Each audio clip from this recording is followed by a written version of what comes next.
Secretary of State, thank you so much for talking to us about such an important issue today. I know it's something you've been talking about for some time. You came on my programme last March. You were very much ahead of the curve on this one. You're now publishing a sort of a call for evidence, a call for people to get involved in this strategy. Some people might say, well, we know we've got a health crisis in Britain. It affects people of all genders, both sexes. Why do we need a specific health strategy for blokes? Well, I think there are lots of areas where men's health specifically needs to be seen and addressed in those terms. Yes, that's obviously true of things like prostate cancer that specifically affect men, but it's also particularly true for men's mental health, where it's the single biggest killer of men under 50. I think 3 in 4 suicides the other year were among men. So I think we've got a real challenge here that specifically affects men as men, and I think we would be doing a disservice to half the country if we didn't look at it in those terms. And if I weren't convinced enough about this when we spoke about this, as you said, in March last year, the reaction we've had to the call for evidence, the announcement of the men's health strategy. So back in November, for Movember itself, we went to Arsenal, got loads of men's groups and organisations, charities together, men's health ambassadors, and we announced that we were going to do a men's health strategy. And afterwards, loads of people coming up to me saying, thank you so much, this is absolutely amazing. I said, well, you can thank me when I've actually done something. All I've done is say we're going to have a strategy. Yes. Now we've got to make sure it's a good one, and then crucially, we've got to make sure something happens. The fact that people were so grateful, I think, tells its sort of own story about the extent to which men's health has been overlooked, and particularly men's mental health.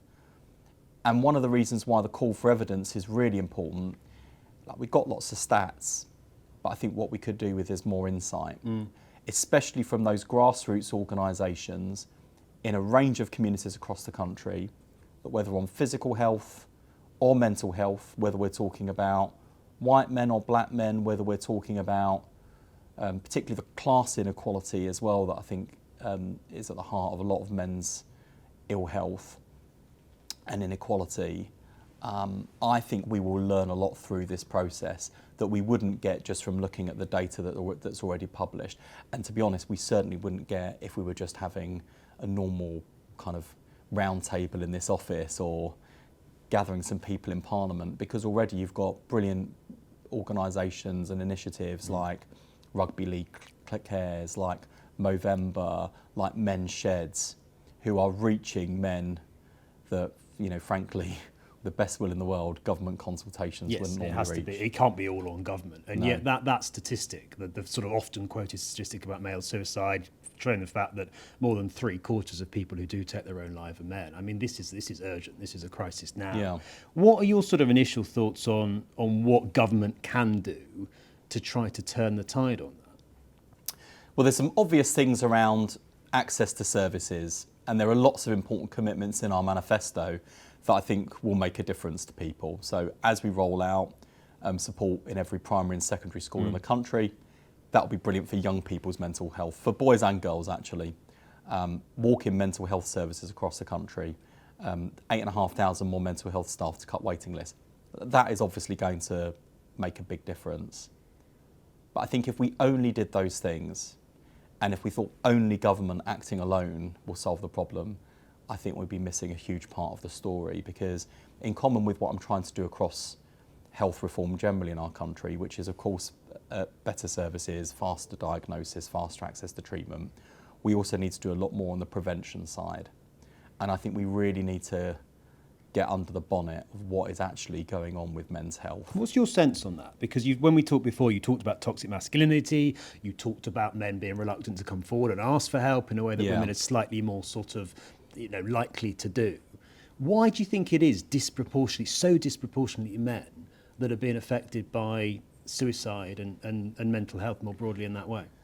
Well, I think that's one of the things the call for evidence will help us identify. My instincts are that we don't talk about our health as much as we should. And in fact, I was just struck recently, a friend of mine, it was just in passing as a result of one of his friends having gone through prostate cancer in his family. He was talking to his dad about it, and his dad said, "Oh yeah, I had prostate cancer." It's a highly relevant piece of information because family history on prostate cancer is really relevant. And if your dad or your granddad's had prostate cancer, you're more likely to have prostate cancer. But we just don't talk about these things. Similarly, I think there's more of a kind of masculine instinct of bottling things up and suffering in silence. I think for boys growing up, obviously one of the things that adolescence has done is throw into sharp relief in the national conversation some of the extremes of online radicalisation. But I think even if we pull back from some of the extremes and the drama for the moment, I think we have got an issue kind of post-pandemic with this generation of children, young people, about loneliness, social isolation, and the extent to which people's relationships and interactions are now driven increasingly online rather than in the real world. Let me ask you about that. I wanted to bring this up specifically, the issue of loneliness, because you've talked a lot, one of your big themes is prevention. And we know that when it comes to not just mental health, but physical health too, loneliness is huge. It's on par with smoking 15 cigarettes a day or being obese for your physical health. It's not something you've talked loads about. This is a health crisis. Loneliness is a national health crisis. 4 million people in this country right now are chronically lonely. I mean, that's frightening. It is, and it's really sad. And that's why I think government acting alone won't solve that problem. I think the voluntary and community sector's got a big part to play, and actually some of the really good initiatives that are out there, like Rugby League Cares, or like some of our football clubs have been doing on mental health. Actually, I mean, we launched announced the men's health strategy at Arsenal, doing loads of work on men's mental health. Norwich have been doing other football teams are available. They might not have as good a chance of winning the Champions League. Confident. I'm an Arsenal fan, so I'm not complacent. I have a bitter experience in recent years in the Premiership. I think the important thing is taking the conversation to where men are, rather than expecting people to come to us in clinical settings. I think the other thing is, there are more and more of those community groups popping up now, giving men an opportunity to go along, socialise, meet other men, get out of the house, build those connections. I think all of those things are important. Yeah. And where a sort of a government befriending service is not going to work. I mean, one of the challenges we've got with men's health is the reluctance to walk into an NHS setting, let alone tapping someone on the shoulder and say, "Do you want to come to my NHS befriending service?" Like, who wants that? Like, I think that's where the voluntary and community service sector, and culture, leisure, recreation, sport has got a really big role to play, and that's where the approach this government's taking is, what the Prime Minister calls a mission-driven approach. So I've been talking to Lisa Nandy about this as the Culture and Media and Sports Secretary, because she wants to do a lot of work on men's mental health through culture, through sport. Brilliant. And I think health should be everyone's business, not just the Department of Health. Let me just ask you about that, because for a long time, the demand, the sort of request of men is be brave, come forward, speak up. If you're struggling mentally, talk to someone about it. And that is now starting to happen. In that context, how helpful is it for you, Secretary of State, to be going around saying, "Oh, all these conditions are being overdiagnosed, we've got a problem with overdiagnosis"? Because what you're saying there is people who think they've got anxiety, who think they've got depression, and have been told that by a clinician, actually don't. Isn't that completely the opposite message that you want to be sending? Well, I think we should be anxious about the extent to which the prescription of antidepressants has shot up in recent years. I think we should be concerned about whether we are over-pathologising mental illness. But what makes you think we are? Well, I mean, that's the view of quite a lot of clinicians. It's also not the view of a lot of clinicians. Yeah, and I would accept then two things. Like, firstly, I think this is a nuanced conversation, and I was struck after I did that interview on the BBC, where I said, look, I am concerned about overdiagnosis. I am concerned about over-pathologising.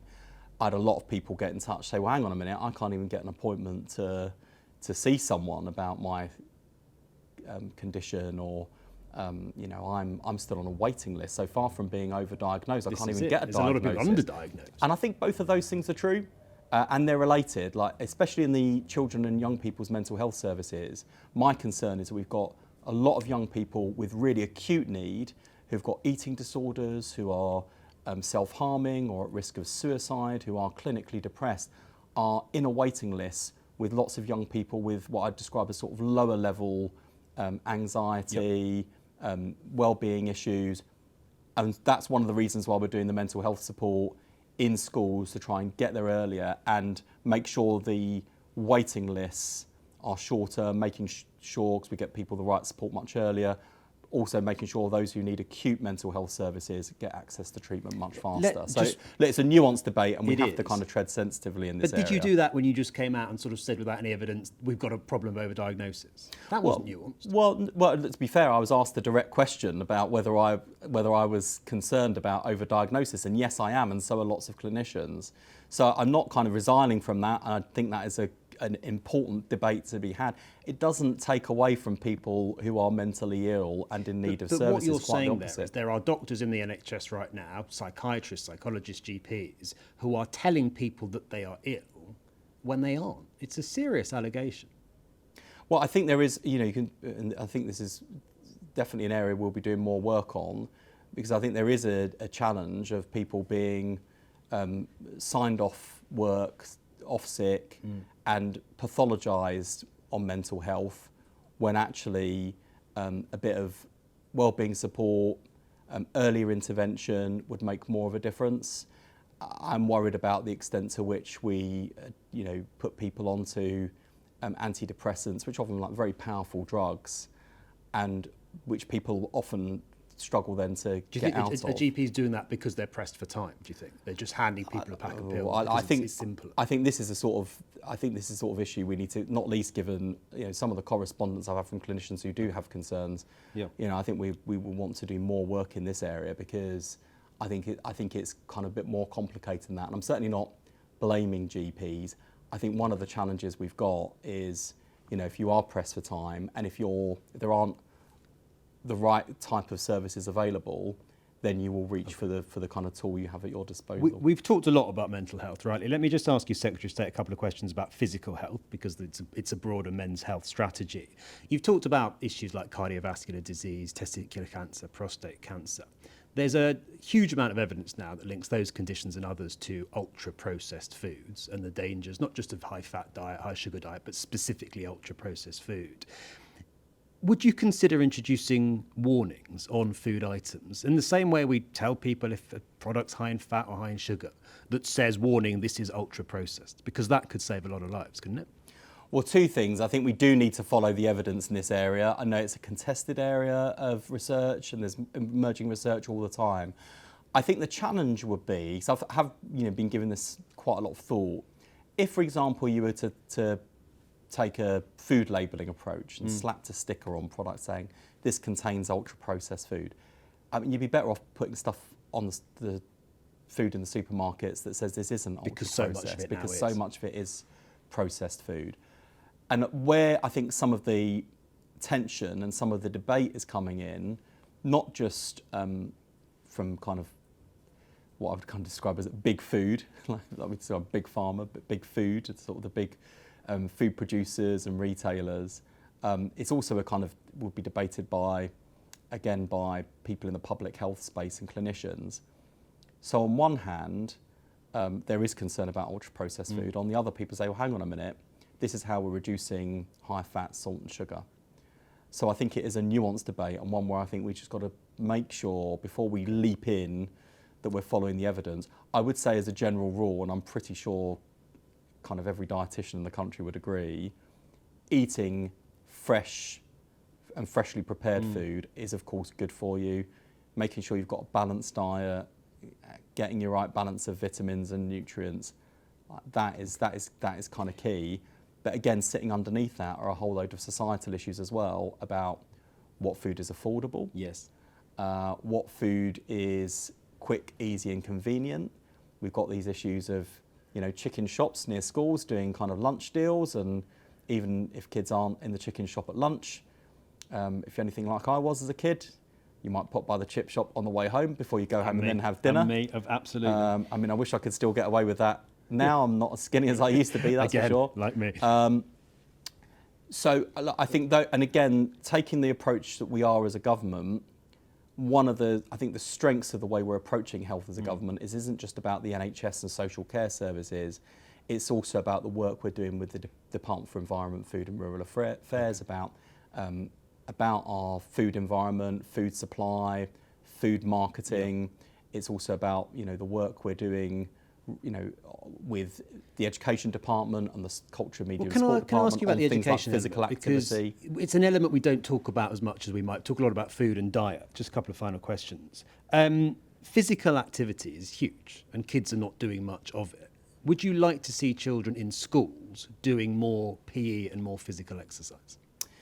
I certainly would. I'm not sure that, you know, 11-year-old me would have agreed. Once I went to secondary school, loved rounders in primary school, secondary school I hated. But it can be fun. It doesn't have to be cross-country. Yeah, I mean, and kids are doing less of it than ever. Yeah, before I kind of, you know, steal the headlines saying, yeah, more sport and physical activity in schools, I think we've got to be careful about a couple of things. One is, and I know the Education Secretary wants to make sure that we've got sport and physical activity on the curriculum, but we've got to make sure the curriculum's balanced. That's the first thing. Secondly, we don't want to, like, I'm always a bit reluctant to just say, right, we've got a big societal problem, schools can solve it.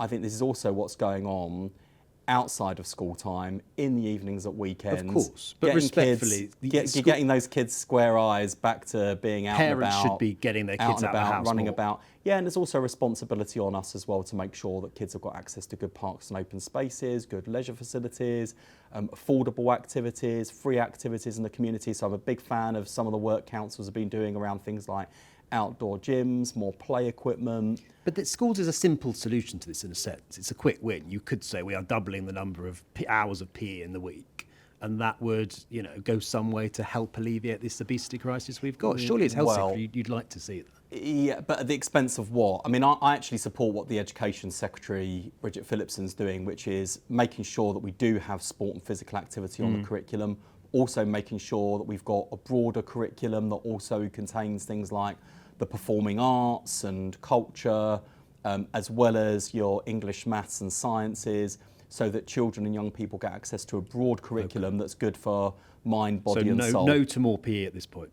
Well, look, with DCMS, I mean, one of the things we do is our kind of school ambassadors programme. I was at a school in my own constituency just the other week where they had a whole day of activity getting girls out playing football.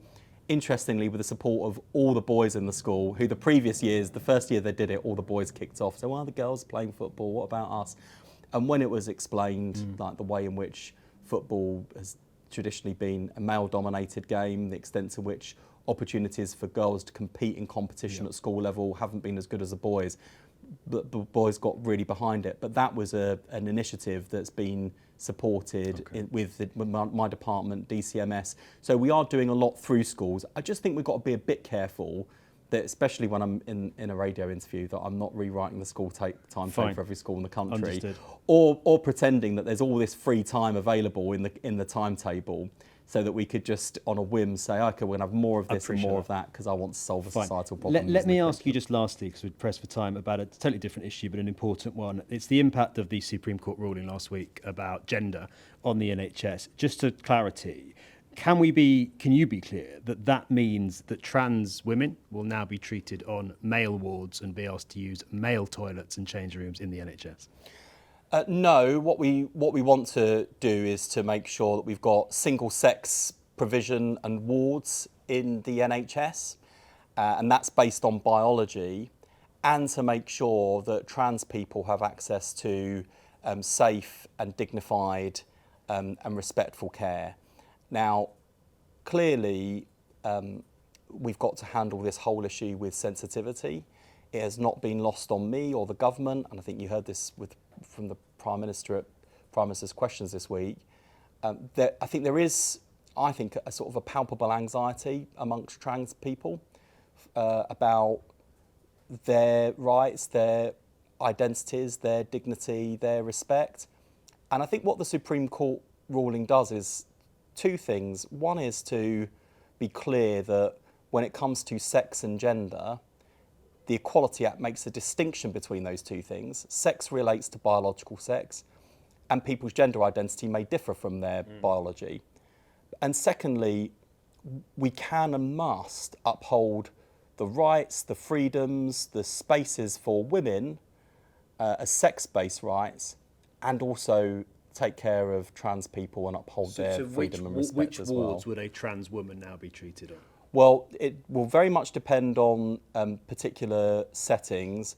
The NHS is updating its guidance, and what we would like to see is appropriate kind of rooms and private spaces for trans people to be cared for. So you wouldn't be on a NHS male hospitals. ward, you wouldn't be on a female ward, you might get your own sort of separate space. Yeah, and one of the things that, and one of the reasons why we have to tread carefully in this area and sensitively is two things. Firstly, in terms of violence against women and girls, the reasons why we have sex-based rules for the NHS, quite apart from anything to do with gender identity, is because even in the NHS, we still see far too much male violence against women and girls, including sexual violence and harassment in NHS settings where women should be safe.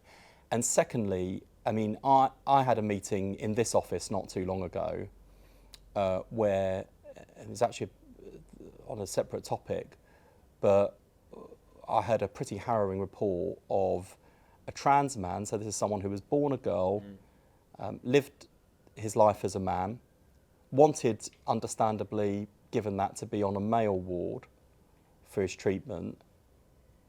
In one ward, was physically attacked by someone else on the ward because they recognised that he wasn't born a man. And on another occasion, in another ward, someone tried to sexually assault him because his genitalia hadn't changed, and you don't need me to say any more than that. And that's why this whole question about safety and dignity really matters. And what I've tried to do in opposition and now in government is to recognise that sometimes there can be a tension between the sex-based rights of women and the rights of trans people in terms of gender identity, expression and spaces.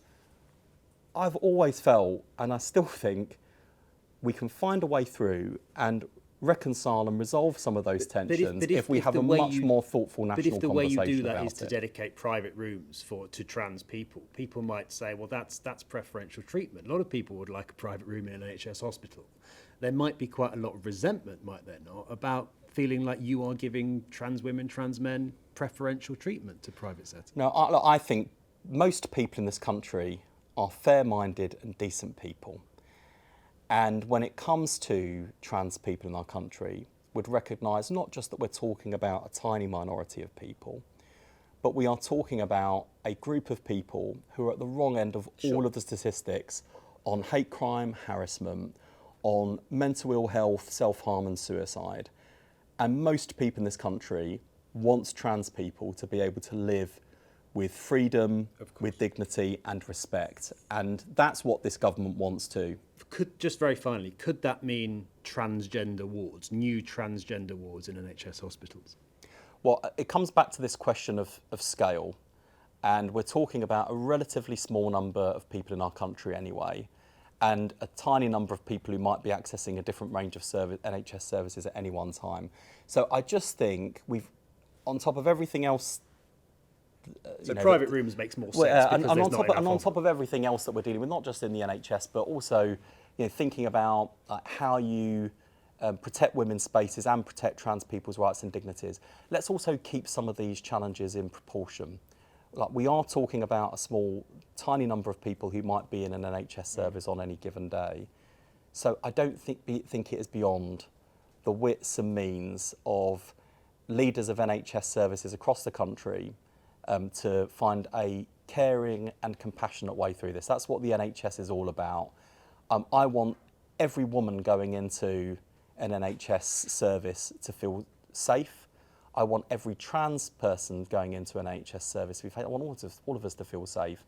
And I don't think that the Supreme Court ruling makes it more difficult to achieve that.